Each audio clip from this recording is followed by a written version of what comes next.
गणक के पास तुरंत प्रश्न पूछते हैं, मुझे कौन सा काम करने से अधिक पैसा मिलेगा, परमानेंट नौकरी में क्या पढ़ूं, कौन सा अध्ययन करूं।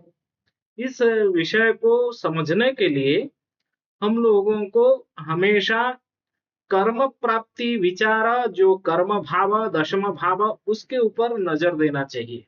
एवं कैसे कर्म प्राप्ति व आजीविका विचार हम लोग कैसे करते हैं, उसका नियम, जो सिद्धांत है, हम लोगों को याद रखना पड़ेगा। उससे ही फलादेश अच्छे से हम लोग कर सकते हैं। एक श्लोक है, प्रारंभिक श्लोक, अर्थात्ति ही कथयेत विलग्न शशिनः प्राबल्यतः खेचरैः कर्मस्थैः पितृमातृशात्रवसृहुत भ्रात्रादिभिः स्त्रीधनात् भृत्याद्वा दीननाथ लग्न शशिनां मध्ये बलीयानस्ततः कर्मेशस्थ नवांश राशिपवशात् वृत्तिं जगुस्तद्विदः।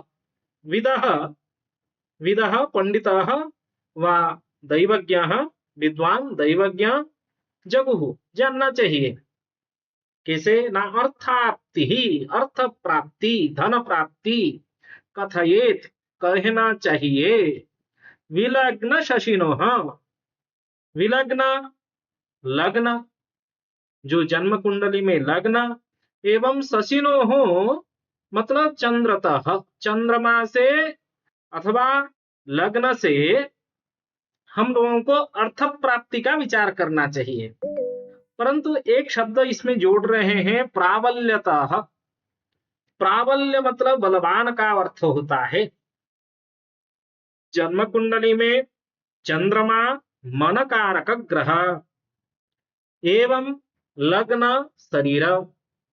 तो आज तक जो 12 भावों का हम लोग परिकल्पना कर रहे थे, तनु धन सहज श्रोहुत सुत रिपु जाया मृत्यु धर्म कर्म आय व्यय, उसको लग्न भाव से हम लोग कर रहे थे। लेकिन ये अभी कह रहे हैं, जो अर्थ प्राप्ति धन प्राप्ति का विचार आप लग्न से अथवा चंद्रमा से कर सकते हैं। लेकिन इन दोनों में किससे करना चाहिए ना, जो प्राबल्य हो, प्राबल्य मतलब बलयुक्त हो। प्राबल्यतः खेचरैः कर्मस्थैः, कर्म भाव में बैठा हुआ ग्रह किससे देखना है ना, लग्न से कर्म भाव देखना है, चंद्रमा से कर्म भाव देखना है। लेकिन इन दोनों में से देखेंगे क्या ना, ना ना, जो बलवान होगा उससे दशम स्थान को आपको देखना चाहिए। अब वो लग्न भी हो सकता है अथवा चंद्रमा भी हो सकता है। चंद्रमा से दशम भाव अथवा लग्न से दशम भाव को आपको देखना है। उस दशम स्थान में बैठा हुआ ग्रह अर्थ प्राप्ति का व धन प्राप्ति का कारण होगा, वही धन प्रदान करेगा। तो इसमें आप लोग पहले निश्चित करें, जन्म कुंडली में लग्न चंद्रमा से कौन बलवान हो। जो बलवान होगा उससे दशम स्थान को देखना है। उदाहरण, जन्म कुंडली में चलते हैं। तो जन्म कुंडली में हम लोग चलेंगे तो हम लोगों के पास एक यहाँ मिथुन लग्न की कुंडली है, एवं मिथुन लग्न के कुंडली में चंद्रमा बैठा है तुला राशि में। तो इन दोनों में से कौन बलवान है कैसे जानेंगे? क्योंकि पूर्व कक्षा में हम लोग बल विचार का प्रसंग पढ़े हैं ना, षडबल भाव बल ये सब पढ़े थे।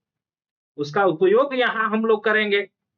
इसीलिए मैं पूर्व कक्षा में ग्रह बल जानकारी के लिए आप लोगों को बताया था। एक कुंडली में विशेष करके हम लोगों को षडबल को देखना चाहिए। षडबल एवं भावबल, भावबल में लग्न, षडबल में चंद्रमा। क्योंकि हम लोगों को कुंडली में क्या देखना है, लग्न एवं चंद्रमा से जो बलवान हो उन दोनों में से किसी एक से दसम स्थान को देखना है। समझ रहे हैं बात को? पहले देखना है लग्न बलवान है अथवा चंद्रमा बलवान है, इन दोनों में से कौन बलवान है कुंडली में, उसको देखने के लिए कहां चले ना, बल विचार में चले। बल विचार में भाव बल जो तनु धन सहज श्रोहुत करके व्यय भाव तक, यहाँ 12 जो संख्या में अंकों में लिखा है 1 2 3 4 करके, ये भावों का संख्या है। लग्न मतलब एक जो तनुभाव है, और तनुभाव का कुल भाव बल 561.97। देख रहे हैं भाव बल तनुभाव का 561.97, 561.97 तनुभाव का बल है। तो चंद्रमा का बल कितना है? फिर से षडबल में जाएंगे। षडबल में प्रत्येक ग्रहों का बल विचार होता है। सूर्य, चंद्र, मंगल, बुध, गुरु, शुक्र, शनि, स्थान बल, काल बल, दिग्बल का एवं चेष्टा बल, नैसर्गिक बल सब मिला के कुल षडबल। कुल षडबल मतलब टोटल, षडबल की टोटलिंग जो है वह चंद्रमा का 466.33, 466.33 ये है चंद्रमा का कुल बल। चंद्र एवं लग्न में से कौन सर्वाधिक बलवान तभी हो गया, क्योंकि भाव बल से हम लोग देखें लग्न का जो बल है वो 561.97, और चंद्रमा का क्योंकि मिथुन लग्न है और मिथुन लग्न में द्वितीयाधिपति चंद्रमा है, तो चंद्रमा का 466.33 था। तो इन दोनों में लग्न पूर्ण बलवान है, इसमें पता चल रहा है। तो इसके बाद हम लोग चलेंगे किसमें, इन लग्न कुंडली के दसम भाव में। चंद्रमा से दसम भाव में नहीं जाएंगे। यदि चंद्रमा बलवान होता, चंद्रमा को एक करके इससे दसम स्थान को हम लोगों को गिनती करना पड़ता है। 1 2 3 4 5 6 7 8 9 10 इस स्थान को देखते हैं हम लोग। लेकिन यहाँ लग्न बलवान होने के कारण लग्न से दसम स्थान को देखना है, और यहाँ बैठा हुआ ग्रह ही अर्थ प्राप्ति का व धन प्राप्ति का कारण होगा। ये क्लियर है? समझ गए बात को? यहाँ कौन ग्रह बैठा है? अरे शनि और केतु बैठे हैं दसम स्थान में मीन राशि में। तो ये शनि के कारण ही इस व्यक्ति को धन प्राप्ति होगी व अर्थ प्राप्ति का कारण कौन बनेगा ना, शनि है। शनि भाग्याधिपति है, अष्टमाधिपति है। तो शनि से कौन सा कर्म प्राप्ति होता है, थोड़ा सा चिंतन कर लीजिए। यहाँ कहते हैं पितृ मातृ शास्त्र वसुहूत भ्रात्रादि भी स्त्री धनात् भृत्यादवा। तो पितृधन प्राप्ति, पितृ संबंधित धन प्राप्ति सूर्य, मातृ संबंधित धन प्राप्ति चंद्रमा। यदि दसम स्थान में सूर्य बैठा हो पितृ के कारण धन प्राप्ति होगा। यदि चंद्रमा बैठा हो दसम स्थान में तो मातृ के कारण। यदि मंगल बैठा हो शत्रु के कारण।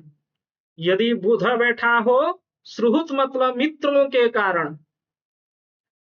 और बृहस्पति भ्रात्रादि भी मतलब भ्रातृ के कारण ही धन प्राप्ति होता है। बृहस्पति यदि दसम स्थान में बैठा हो। शुक्र स्त्री धनात् मतलब स्त्री के कारण व स्त्री धन से ही इसको व्यक्ति को अर्थ प्राप्ति होगा। जो डाउरी होता है, यौतुक हम लोग कहते हैं, नहीं, स्त्री के कारण वो धन प्राप्ति करता है। और शनि भृत्यादवा, शनि बैठा है तो नौकर चाकर के कारण ही व्यक्ति धन प्राप्ति करेगा। लेकिन इसमें फिर से फलदीपिका ग्रंथ व बृहद जातक ग्रंथ व जातक पारिजातक ग्रंथ इत्यादि में कहा जाता है ये तो कारण बन रहे हैं, लेकिन व्यक्ति कौन सा कर्म करेगा उसको कैसे हम लोग जाने? भृत्य के कारण धन प्राप्ति करेगा व पितृ के कारण व मातृ के कारण। इस कुंडली में हम लोग विचार कर दिए ये शनि बैठा है तो भृत्य के कारण व्यक्ति धन प्राप्ति करेगा, लेकिन कौन सा कर्म, इसका निर्णय कैसे ले? आगे कहते हैं, दीननाथ लग्न शशिनाम मध्ये बलीयानस्ततः कर्मे सस्थ नवांश राशिपवशात वृत्तिम जगुस्तद्विदा। बड़ा अच्छा विषय है, प्रसंग अच्छा है। आप लोगों को ध्यान पूर्वक इसको याद करना पड़ेगा, क्योंकि आजकल समय में यह प्रश्न हमेशा होता है, व्यक्ति कौन सा कर्म करे, किस कर्म के द्वारा धन उपार्जन हो। कहता है दीननाथ लग्न शशिनाम, फिर से 3 स्टेप हो गया। पहले स्टेप में कहे थे लग्न शशि में, लग्न चंद्रमा में जो बलवान हो। अभी कह रहे हैं दीननाथ सूर्य, लग्न दूसरा, शशि चंद्रमा, 3 देखना है, क्योंकि सूर्यात्मकारक ग्रह, लग्न शरीर, शशि चंद्रमा जो मन का कारक ग्रह है। हम लोगों के जीवन को चलाने वाले ये 3 मुख्य है, प्रमुख है, शरीर, आत्मा, मन व चेतना। तो इन तीनों में जो बलवान हो, मध्य बलियान ततः, इन तीनों में जो बलवान हो उससे देखना चाहिए कर्मेश। कर्मेश मतलब कर्माधिपति, ततः कर्मेश, कर्मेश मतलब उससे कर्माधिपति को देखना है। तो चलते हैं जन्म कुंडली में, तभी 3 लोगों को देखना है, एक तो लग्न, दूसरा सूर्य, तीसरा चंद्रमा। तो फिर से वाला विचार करते हैं। लग्न का बल तो हम लोगों को पता है 561.97, चंद्रमा का भी षडबल में हम लोगों को पता चल जाता है, कुल जो बल है, षडबल है, वो 466.33। सूर्य का बल कितना है ना, 364.84। तो इनसे भी, चंद्रमा से भी कम बलवान है सूर्य। तो यहां भी क्या पता चला ना, हम लोगों को सारे कर्मों का विचार लग्न से ही करना चाहिए। दशमाधिपति कहां से देखे ना, लग्न से दशम भाव को देखे एवं उसका दशमाधिपति को देखे। तो चले कुंडली में फिर से, यहां क्या हो रहा है, लग्न से दशमाधिपति गुरु, लग्न से दशम भाव का स्वामी गुरु बैठा है नीचस्थ होके अष्टम भाव में शुक्र सूर्य के साथ। एवं ये प्रसंग नहीं, इसका दशमाधिपति कौन है, प्रसंग जिस नवमांश में बैठा हो, दशमाधिपति दशम भाव का स्वामी लॉर्ड, 10th हाउस का जो लॉर्ड है, वो नवमांश कुंडली में जिस राशि में बैठा हो उसी के अनुसार कर्म प्राप्ति होगा व्यक्ति को। अभी आया समझ में, समझ रहे हैं बात को? पहले कहा भृत्य के द्वारा, नौकर चाकर के द्वारा ये व्यक्ति धन उपार्जन करेगा, लेकिन नौकर चाकर आएंगे कैसे, ये कौन से कर्म करेगा इसके पास नौकर चाकर हो जाएंगे? बड़े पद में निश्चित बैठेगा, नौकर चाकर रहेंगे, सारे भृत्य रहेंगे, तभी वो धन उपार्जन करेगा। उससे उससे क्या हम लोग अंदाजा लगा सकते हैं, ये बड़े पद में बैठेगा, लेकिन कौन से पद में बैठेगा, कौन सा कर्म करेगा, उसका जानकारी हम लोग कैसे ले ना। ये कहते हैं दशमाधिपति जिस नवमांश में बैठा हो उस नवमांश का स्वामी। अरे यहाँ तो गुरु जो दशम भाव का अधिपति अपना स्वराशि में बैठा है, राहु के साथ मिलके मीन राशि में ही बैठा है। मीन राशि का भी अधिपति बृहस्पति है, तो बृहस्पति के कारण ये बृहस्पति के कर्म ही करेगा। अभी फिर से श्लोक में थोड़ा चलते हैं। कर्मे सस्थ नवांश राशि पवशात, कर्मेश स्थ नवांश राशिप, कर्मेश कर्माधिपति जिस नवांश में बैठा हो उस राशि का जो अधिपति है, उस बसात, बसात मतलब उसके कारण, वृत्ति, वृत्ति मतलब कर्म प्राप्ति होगा, उस प्रकार की वह कर्म प्राप्ति करेगा। ये है प्रसंग। इतना श्लोक निश्चित आप लोगों को याद करना है 100%।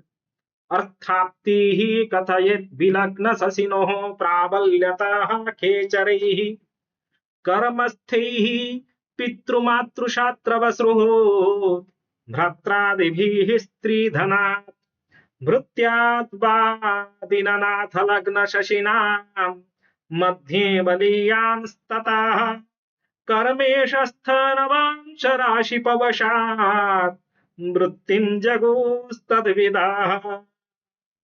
यहाँ इस कुंडली में हम लोग देख रहे हैं बृहस्पति के कारण कर्म प्राप्ति होगा।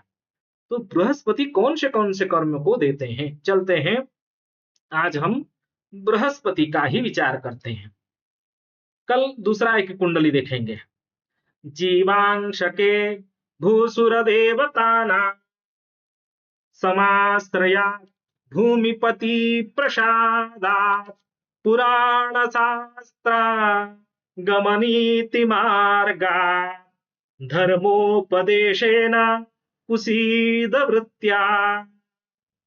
जीवांशके, जीव अंश के, जीव बृहस्पति, अंश के नवमांश में, अंश नवमांश, बृहस्पति के नवमांश में यदि कर्म भाव का स्वामी बैठा हो, जैसे अभी हम लोग जो कुंडली देख रहे हैं, यहाँ कर्माधिपति बृहस्पति, नवमांश कुंडली में भी बृहस्पति के नवमांश में बैठा है, तो यहाँ कर्म क्या होगा ना, जीवांश के भूसुर देवता नाम, भूसुर, भू मतलब पृथ्वी, पृथ्वी का सुर, पृथ्वी का सुर राजा होता है, राजगादी में बैठने वाला ग्रह, मतलब राज पदवी प्राप्त होगा। देवता नाम समाश्रयात, राजा के सेवा करने से, यहाँ राजा के सेवा क्या है, सम आश्रय, राजाओं के आश्रय के कारण धन उपार्जन करेगा, अथवा देवताओं के आश्रय से धन उपार्जन करेगा।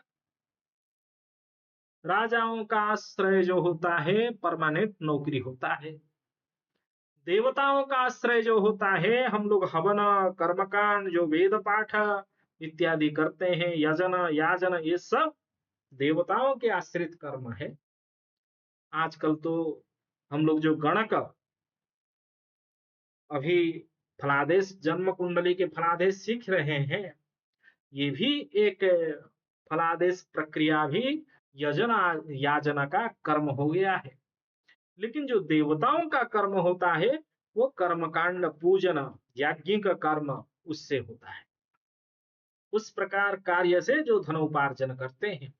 एक तो कहा राजाओं के सेवा मतलब राजकार्य, राजकार्य मतलब परमानेंट नौकरी।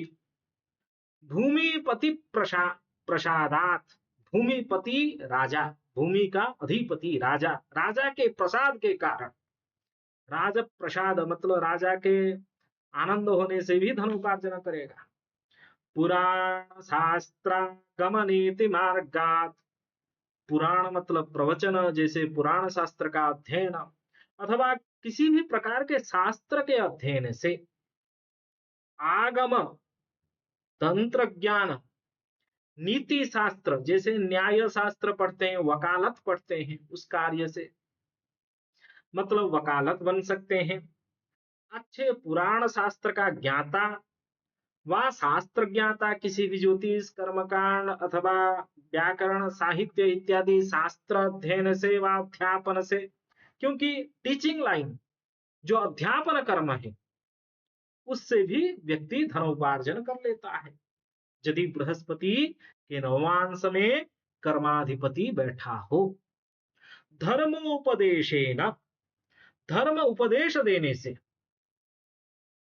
धर्म उपदेश, आजकल तो मठ में अथवा किसी भी प्रकार के हम लोग देखते हैं तो गीता का प्रवचन देते हैं व धर्म उपदेश देते हैं, उससे काफी पैसा कमा रहे हैं। मंदिर मठ इसका आश्रय से धनोपार्जन व्यक्ति कर लेता है। और नीति शास्त्र का अध्ययन से व्यक्ति धनोपार्जन करता है यदि गुरु के नवांश में बैठा हो कर्माधिपति। सबसे अंतिम में कहता है कुसीद वृत्त्या नीति मार्गा धर्मोपदेशेन कुसीद वृत्त्या। कुसीद मतलब हम लोग जानते हैं, जो आजकल आप लोग जानते हैं ब्याज में पैसा देते हैं ना, ब्याज जानते हैं, पैसा हम लोग देते हैं, 10 रुपया दिए, उसका इंटरेस्ट हो गया 1 रुपया, तो हर साल 10 रुपया का इंटरेस्ट हम लोग 1 रुपया लेंगे। तो 1000 दे दिए, उसका जितना परसेंटेज मुझे मिल जाए, 50,000 50,000 दे दिए, उसका पैसा मिल जाए। इस प्रकार हम लोग कुसीद वृत्ति से जो ब्याज में धन दिया जाता है, सुद में धन दिया जाता है, उस प्रकार के कर्म से वो लाभान्वित होता है।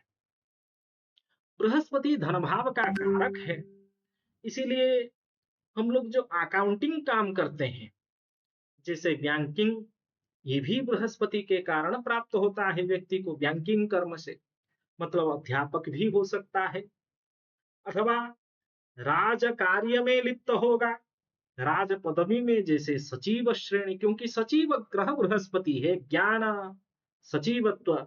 आजकल सेक्रेटरी जैसे मंत्रियों के पास हम लोग सचिव देखते हैं, सेक्रेटरी रहते हैं, जो आईएएस ऑफिसर, उस प्रकार के कर्म।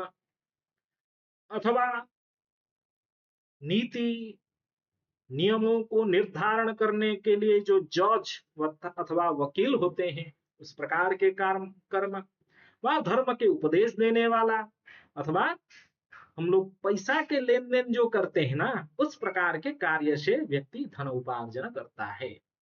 जीवांश के भूसुर देवता नाम समाश्रयात् भूमिपति प्रसादात् पुराण शास्त्र कमनीति मार्गात् धर्मोपदेशेन कुसीद वृत्त्या। इस प्रकार कर्म है। तभी यहाँ इस कुंडली में इस व्यक्ति को कौन सा कर्म प्राप्ति हुआ है, अभी आपके सामने जो कुंडली है उसका आप लोग नजर दें तो संपूर्ण कुंडली में आप लोग देखेंगे बृहस्पति के महादशा में शुक्र अंतरदशा में शुक्र प्रत्यंतर दशा चल रहा है, और इसी समय में व्यक्ति को परमानेंट नौकरी भी लगा है। और कौन सा परमानेंट नौकरी ना, किसी स्थान में ये व्यक्ति अध्यापक के रूप में नियुक्त है। अध्यापक के रूप में नियुक्त होने का कारण बृहस्पति है, परंतु बृहस्पति तो यहाँ हम लोग देख रहे हैं जन्म कुंडली में मकर राशि में नीचस्थ बैठा है। क्या नीचस्थ बैठने से ग्रह का संपूर्ण फल प्राप्ति होगा, ये संशय है। उस विषय में हम लोग कल चिंतन करेंगे। इस व्यक्ति को कैसे इस समय में